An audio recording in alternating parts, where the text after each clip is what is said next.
नमस्कार दोस्तों, good morning. जय श्री राधे कृष्णा, खम्मा घनी प्रणाम। Agarwal coaching centre Gangapur City के ऑनलाइन प्लेटफॉर्म पर आप सभी का हार्दिक स्वागत, अभिनंदन है। अपना जो सेशन चल रहा है इंडियन पॉलिटी, और इंडियन पॉलिटी से हम चर्चा करने वाले हैं फंडामेंटल राइट्स के बारे में, मूल अधिकारों के बारे में।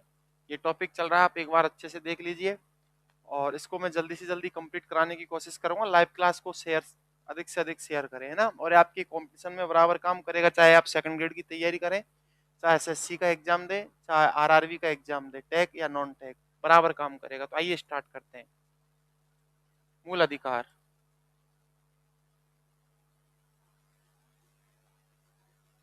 मूल अधिकार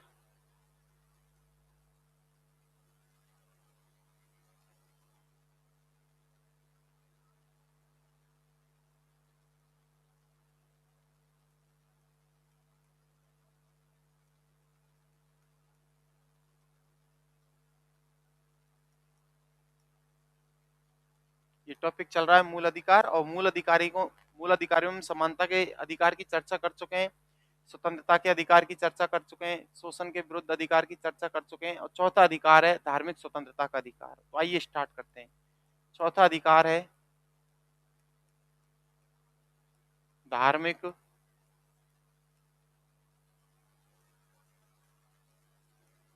स्वतंत्रता का अधिकार। धार्मिक स्वतंत्रता का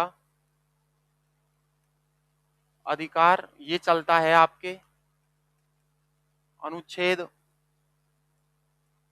25 से 28 तक। धार्मिक स्वतंत्रता का अधिकार कहां से कहां तक चलता है? चौथा है धार्मिक स्वतंत्रता का अधिकार, ये चलता है आपके अनुच्छेद 25 से 28 तक। तो आइए स्टार्ट करते हैं। सबसे पहले अनुच्छेद 25 के बारे में जानते हैं। अनुच्छेद 25 में किसका उल्लेख है? अंतकरण से अंतकरण से निर्बाध रूप से किसी भी धर्म को मानने की स्वतंत्रता। अंतकरण अंतकरण से या निर्बाध रूप से या निर्बाध रूप से किसी भी धर्म को मानने की स्वतंत्रता। किसी भी धर्म को मानने की स्वतंत्रता। मानने की स्वतंत्रता। अथवा में देख लेना, आत्मा या मन से किसी भी धर्म को मानने, आत्मा या मन से किसी भी धर्म को मानने उसके प्रचार प्रसार की स्वतंत्रता। अथवा में अथवा में आत्मा या मन से आत्मा या मन से आत्मा या मन से किसी भी धर्म को मानने, किसी भी धर्म को मानने, किसी भी धर्म को मानने व उसके प्रचार प्रसार की स्वतंत्रता। उसके प्रचार प्रसार की स्वतंत्रता। प्रचार प्रसार की स्वतंत्रता, यह अनुच्छेद 25 में है। अनुच्छेद 25 क्या कहता है?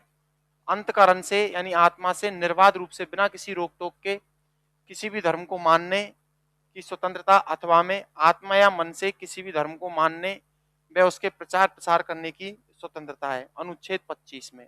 अनुच्छेद 26 क्या कहता है? अनुच्छेद 26 आर्टिकल 26 क्या है? अनुच्छेद 26 में धार्मिक कार्यों के आयोजन की स्वतंत्रता। धार्मिक कार्यों के धार्मिक कार्यों के आयोजन की स्वतंत्रता। धार्मिक कार्यों के आयोजन की स्वतंत्रता। धार्मिक कार्यों के आयोजन की स्वतंत्रता अनुच्छेद 26 में। अनुच्छेद 26 क्या कहता है? धार्मिक कार्यों के आयोजन की स्वतंत्रता, यानी आप धर्म विशेष से जुड़ा हुआ कोई भी कार्य, किसी भी कार्य का आयोजन कर सकते हो। इसके बाद में अनुच्छेद 27। अनुच्छेद 27 आर्टिकल 27, धार्मिक कार्यों के व्यय पर करों से मुक्ति। धार्मिक कार्यों के व्यय पर करों से मुक्ति। धार्मिक कार्यों के व्यय पर, धार्मिक कार्यों के व्यय पर करों से मुक्ति, करों से मुक्ति अर्थात ट्रस्ट जन कल्याण व जनहितार्थ, ट्रस्ट ट्रस्ट जन कल्याण, जन कल्याण, जन कल्याण, ट्रस्ट जन कल्याण, जन कल्याण व जनहितार्थ, जनहितार्थ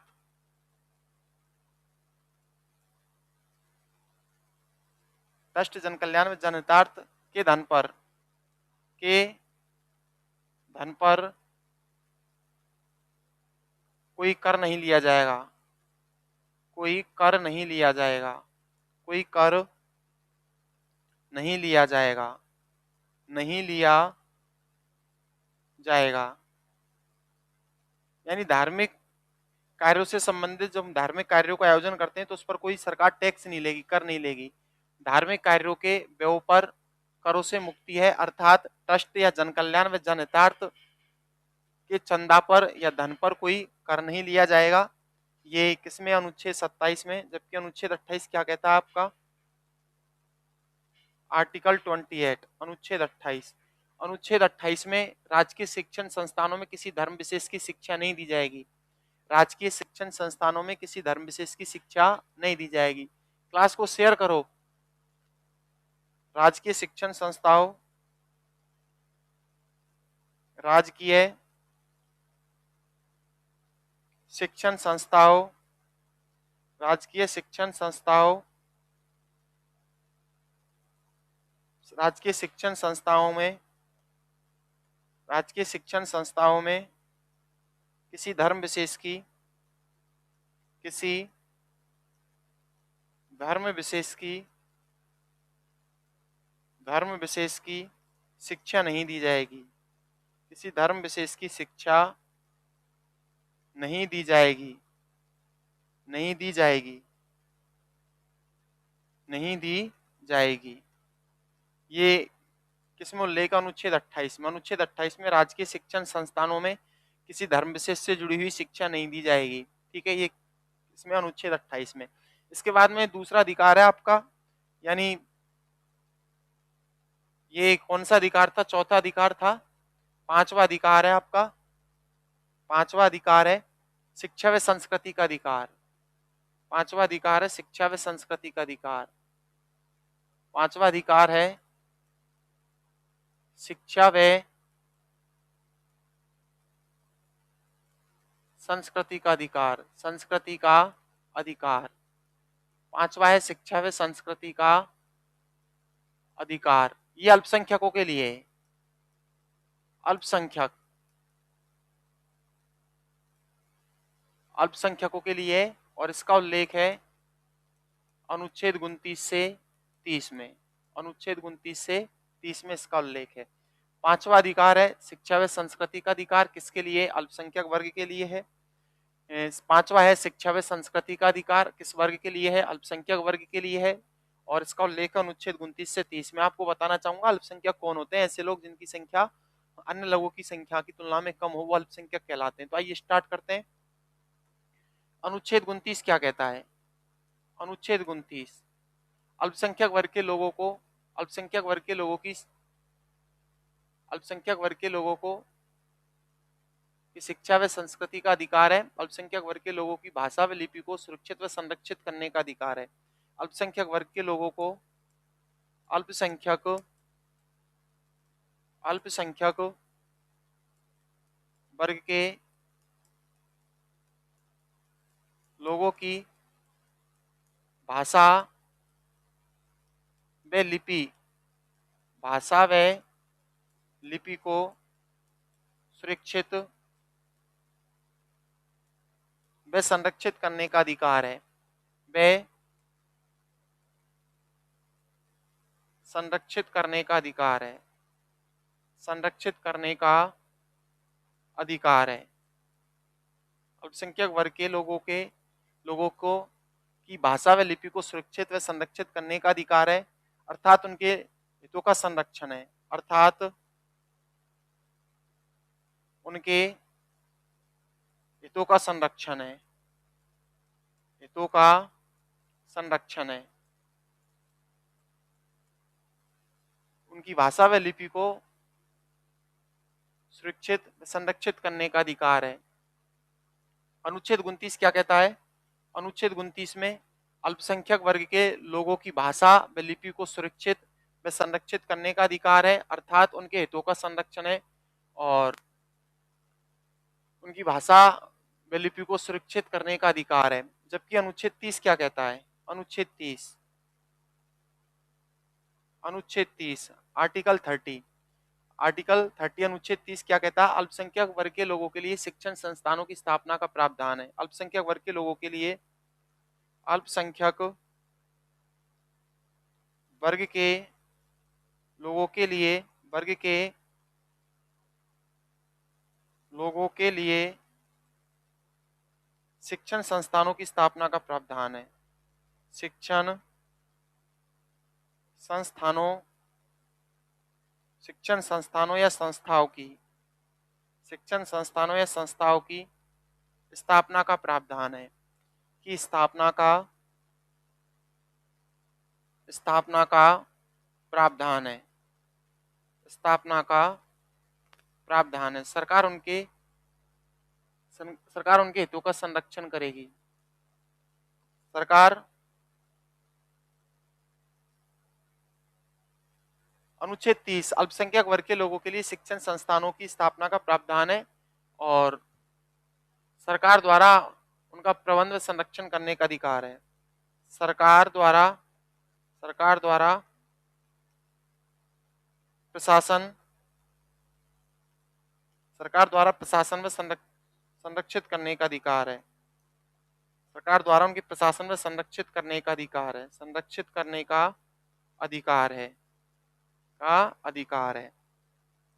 तो अनुच्छेद 30 क्या कह रहा है? शॉर्ट में याद रख लेना।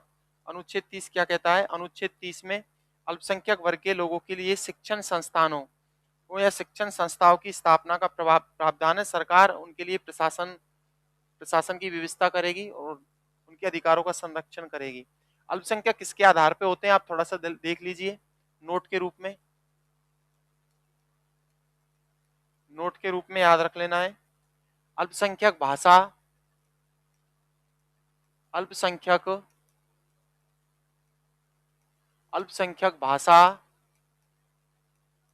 भूभाग,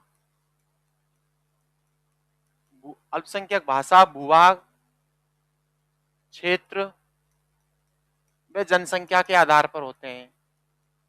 किसके आधार पर? जनसंख्या के आधार पर होते हैं। अल्पसंख्यक किसके आधार पर होते हैं? अल्पसंख्यक भाषा, भूभाग, क्षेत्र व जनसंख्या के आधार पर होते हैं। जैसे मुस्लिम की भाषा अरबी है, मुस्लिम अरबी, ईसाई लेटिन,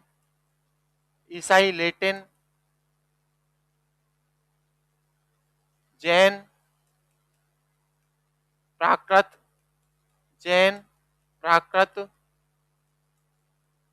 बौद्ध पाली, सिख, पंजाबी, ये भाषा के आधार पे हैं। ये किसके आधार पे अल्पसंख्यक है? भाषा के आधार पर। पंजाबी, फारसी,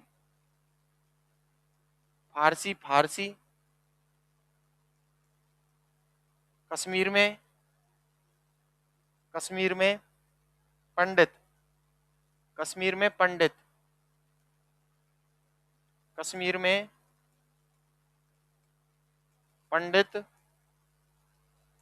सिक्किम में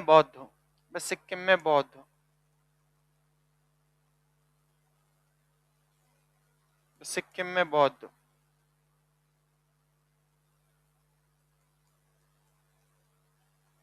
सिक्किम में बौद्ध।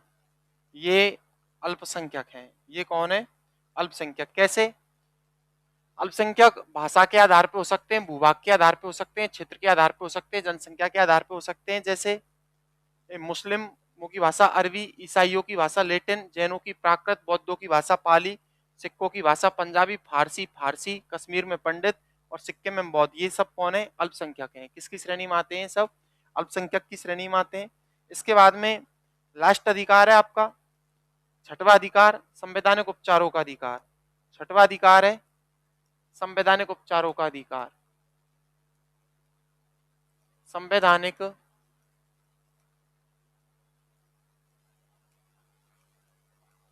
उपचारों का अधिकार।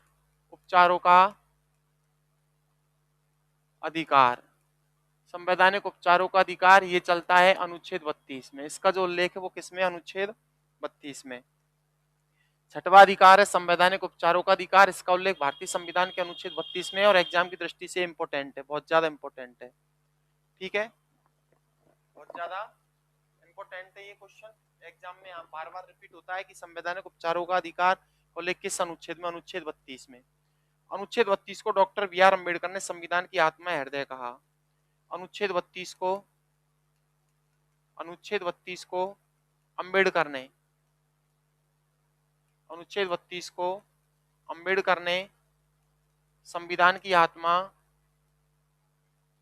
संविधान की आत्मा संविधान की आत्मा या हृदय कहा, या हृदय कहा।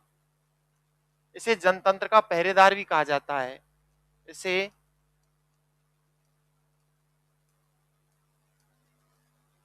इस अनुच्छेद को जनतंत्र का पहरेदार, इस अधिकार को जनतंत्र का पहरेदार भी कहा जाता है। पहरेदार भी कहा जाता है, कहा जाता है। अनुच्छेद 32 के तहत अनुच्छेद 32 के तहत न्यायपालिका को अपने आदेश व निर्देशों के द्वारा अपने आदेश व निर्देशों के द्वारा अपने आदेश व निर्देशों के द्वारा मौलिक अधिकारों को मनवाने मौलिक अधिकारों को मनवाने मौलिक अधिकारों को मनवाने व परिवर्तित करवाने की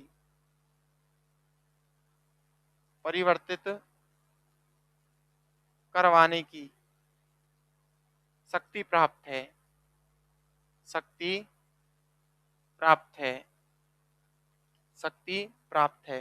तो देखिए आप, अनुच्छेद 32 क्या कह रहा है? अनुच्छेद 32 को अम्बेडकर ने संविधान की आत्मा या हृदय कहा है। इसे जनतंत्र का पहरेदार या गार्ड भी कहा जाता है। अनुच्छेद 32 के तहत न्यायपालिका को अपने आदेश या निर्देश द्वारा मौलिक अधिकारों को मनवाने व परिवर्तित करवाने की शक्ति प्राप्त है। अनुच्छेद 32 के तहत सर्वोच्च न्यायालय को 5 प्रकार के लेख या रिट जारी करने की शक्ति प्रदान की गई है। अनुच्छेद 32 के तहत अनुच्छेद 32 के तहत सर्वोच्च न्यायालय को सर्वोच्च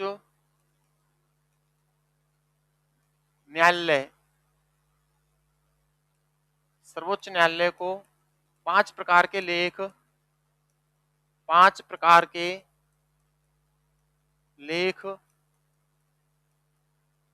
या रिट 5 प्रकार के लेख या रिट जारी करने की शक्ति प्रदान की गई है। शक्ति प्रदान की गई है। शक्ति प्रदान की गई है। ये इंपॉर्टेंट क्वेश्चन है। यानी अनुच्छेद 32 के तहत सर्वोच्च न्यायालय को कितने प्रकार के लेख या रिट जारी करवाने की शक्ति प्रदान की गई है? तो अनुच्छेद 32 के तहत सर्वोच्च न्यायालय को 5 प्रकार के लेख या रिट जारी करने की शक्ति प्रदान की गई है। वो 5 प्रकार के लेख या रिट कौन कौन सी हैं? पहली है बंदी प्रत्यक्षीकरण। पहली रिट है बंदी प्रत्यक्षीकरण। पहली रिट है बंदी प्रत्यक्षीकरण, इसका अर्थ है अवैध गिरफ्तारी को रोकना, इसका अर्थ है अवैध गिरफ्तारी को रोकना, अवैध गिरफ्तारी को रोकना, अवैध गिरफ्तारी को रोकना, अवैध गिरफ्तारी को रोकना। और दूसरी है परमादेश, दूसरी रिट है परमादेश, इसका अर्थ है हम आदेश देते हैं, हम आदेश देते हैं, हम आदेश देते हैं। तीसरी रिट है प्रतिषेध, प्रतिषेध, इसका अर्थ है मना करना, मना करना। चौथी रिट है उत्प्रेषण, उत्प्रेषण, इसका अर्थ है और जानकारी दीजिए, और जानकारी दीजिए। जबकि पांचवी रिट है अधिकार पृच्छा, अधिकार पृच्छा, इसका अर्थ है मना करना, इसका अर्थ है मना करना, इसका अर्थ है मना करना। एक मिनट सभी को देखिए। अनुच्छेद 32 के तहत, अनुच्छेद 32 के तहत सर्वोच्च न्यायालय को, अनुच्छेद 32 के तहत, अनुच्छेद 32 के तहत सर्वोच्च न्यायालय को 5 प्रकार के लेख या रिट जारी करने की शक्ति प्रदान की गई है। 5 प्रकार की रिट कौन कौन सी है? पहली रिट है बंदी प्रत्यक्षीकरण, इसका अर्थ है अवैध गिरफ्तारी को रोकना। दूसरी है परमादेश, हम आदेश देते हैं, ये सर्वाधिक शक्तिशाली रिट होती है जिसे राज्यपाल व राष्ट्रपति के खिलाफ जारी नहीं किया जा सकता। तीसरी रिट है प्रतिषेध, इसका अर्थ है मना करना। चौथी रिट है उत्प्रेषण, इसका अर्थ है और जानकारी दीजिए, इसका अर्थ है अधिकार पृच्छा, इसका अर्थ है मना करना। यानी बंदी प्रत्यक्षीकरण इसको हेवियस कार्पस बोलते हैं इंग्लिश में, परमादेश को मैंडेमस बोलते हैं, प्रतिषेध को सारटोरी बोलते हैं, प्रतिषेध को प्रोविजन बोलते हैं, और उत्प्रेषण को सारटोरी बोलते हैं, और अधिकार पृच्छा को क्यू वारंटे बोलते हैं। क्या बोलते हैं? Quo warranto. ठीक है, इसके बारे में डिटेल भी है कि बंदी प्रत्यक्षीकरण का मतलब है 24 घंटे के अंदर गिरफ्तार किए हुए व्यक्ति को न्यायालय के समक्ष पेश करना। परमादेश का आदेश है, हम आदेश देते हैं, ये उच्च अधिकारियों के द्वारा अधीनस्थ अधिकारियों को दिया जाता है कि सार्वजनिक कर्तव्यों का निर्वहन करने के लिए देता है। प्रतिषेध का अर्थ है मना करना, उच्च न्यायालय के द्वारा अधीनस्थ न्यायालय को यह लेख जारी किया जाता है जिससे कि अधीनस्थ न्यायालय निरंकुश नहीं हो सके। उत्प्रेषण का अर्थ है और जानकारी दीजिए, यानी ए बनाम बे के मध्य एकत्रित किए गए गवाह सबूतों के बारे में अधिक से अधिक जानकारी मांगी जाती है जिससे कि न्यायिक सिद्धांतों के विपरीत मानवीय भूल के कारण कोई गलत निर्णय नहीं दिया जाए। अधिकार पृच्छा का अर्थ है मना करना, यानी जिस पद पर आपकी अधिकार पृच्छा का अर्थ है तुम्हें क्या हक है, तुम्हें क्या हक है, ये सॉरी इसके लिए अधिकार पृच्छा का अर्थ है तुम्हें क्या हक है, तुम्हें क्या हक है, तुम्हें क्या हक है, यानी अधिकार पृच्छा का अर्थ है तुम्हें क्या हक है। जिस पद पर आपकी संवैधानिक नियुक्ति नहीं उस पर आपको कार्य करने का कोई हक नहीं है। तो ये 5 प्रकार की रिट है जो अनुच्छेद 32 के तहत जारी की जाती है। इसके बाद में देख लो थोड़ा सा जो शेष रह रहा है उसको भी देख लो। अनुच्छेद 33, 34, 35, अनुच्छेद 33, 34, 35, अनुच्छेद 33 सेना के अधिकारों का वर्णन है, सेना के अधिकारों का वर्णन है, सेना के अधिकारों का वर्णन है, सेना के अधिकारों का वर्णन है। अनुच्छेद 34, अनुच्छेद 34 मार्शल लॉ का उल्लेख है, मार्शल लॉ लगता है, मार्शल लॉ लगता है यदि उसका प्रभाव है तो, यदि उसका प्रभाव है तो, यदि उसका प्रभाव है तो। और अनुच्छेद 35 लास्ट, अनुच्छेद 35 मौलिक अधिकारों का में संशोधन करने के लिए संसद को रखा गया है। मौलिक अधिकारों में, मौलिक अधिकारों में, मौलिक अधिकारों का संरक्षण करने के लिए, मौलिक अधिकारों का संरक्षण में संशोधन करने के लिए, संशोधन करने के लिए, करने के लिए संसद को रखा गया है। किसको रखा गया है? संसद को रखा गया है, रखा गया है। लास्ट एक नोट के रूप में एक क्वेश्चन भी देख लेना, यानी कोई अधिकारी या कोई कर्मचारी बार बार न्यायपालिका के आदेशों का उल्लंघन कर रहा हो तो उसके खिलाफ कौन सा नोट जारी किया जाएगा? अवमानना नोटिस। कौन सा नोटिस जारी किया जाएगा? अवमानना नोटिस। अवमानना नोटिस। अवमानना नोटिस जारी किया जाएगा। कौन सा नोटिस जारी किया जाएगा? अवमानना। 33 में सेना के अधिकारों का वर्णन है। अनुच्छेद 34 में मार्शल लॉ लगता है यदि उसका प्रभाव है, तो अनुच्छेद 35 में मौलिक अधिकारों का संरक्षण संवर्धन व संशोधन करने के लिए संसद को रखा गया है। नोट, यदि कोई कर्मचारी या अधिकारी बार बार न्यायपालिका के आदेशों की अवहेलना कर रहा है, उल्लंघन कर रहा है, तो उसके खिलाफ कौन सा लेख जारी किया जाएगा? अवमानना नोटिस। इसके बाद में लास्ट पॉइंट रह रहा है मौलिक अधिकारों से संबंधित विवाद, उसको मैं अगली क्लास में करा दूंगा। तो आज की क्लास को मैं यही विराम देता हूँ, यही रोकता हूँ।